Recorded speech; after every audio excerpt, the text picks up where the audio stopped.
Hello viewers, Baakiyalakshmi new promo Gopi வந்து ராதிகாவை பார்க்கலான்ட்டு போறாங்க. அப்ப மையம் இருந்துட்டு டேடி அப்படின்னு சொல்லிட்டு கட்டி பிடிச்சிக்கிறாங்க. மையம் நீங்க வான்னு கையை பிடிச்சி இழுத்துக்கிறாங்க.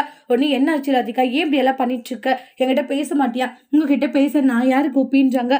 என்ன ராதிகா, என்னை மட்டும் அண்ணமெத்தா விட்டுட்டு நீ பாட்டுக்கு வந்துட்டு இல்ல கோபி, நீங்க சந்தோஷமா இல்லையா? இல்ல நீங்க சந்தோஷமா தானே இருந்தீங்க, ஏதோ நீங்க எங்களை விட்டுட்டு கஷ்டப்படுற மாதிரியும் நாங்க இங்க சந்தோஷமா இருக்கிற மாதிரிலாம் பேசிட்டு இருக்கீங்க.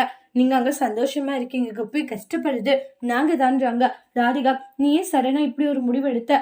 நானும் வரேன்னு சொன்னேன், ஆனா என்னையும் கூட்டிட்டு வராத, நீ மட்டும் வந்துட்டா என்ன அர்த்தம்ன்றாங்க. என்ன அர்த்தம்னா கோபி, குடும்பம் எல்லாமே உங்க மேல அந்த அளவுக்கு பாசம் வச்சிருக்காங்க. பிரிச்சு கூட்டிட்டு வந்தா உங்களுடைய அம்மா என்ன நினைப்பாங்க? என் புள்ளி பிரிச்சு கூட்டிட்டு போயிட்டா அப்படின்னு நினைக்க மாட்டாங்களா அப்படின்னுவாங்க.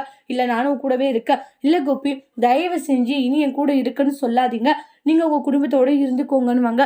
இனி வந்து நானும் என் பொண்ணு தனியாவே இருந்துக்கிறோம், நாங்க இத்தனை வருஷமா தனியா இருந்தோம், இந்த கொஞ்சம் காலகட்டத்துல நீங்க வந்தீங்க, அதுவும் நாங்க பழகி போனீங்க இல்லாத ஒரு லைஃபும் நீங்க தாராளமா போல. அப்ப நான் வேண்டாமா? நீங்க எனக்கு வேண்டாம் கோபி, நீங்க உங்க குடும்பத்தோட சந்தோஷமா இருங்கன்ட்டு ராதிகா ஸ்ட்ரிக்டா சொல்லிடுறாங்க. கோபி ஃபீல் பண்ணிட்டு வெளியே போறாங்க. அதோட இந்த ப்ரமோவை முடிச்சு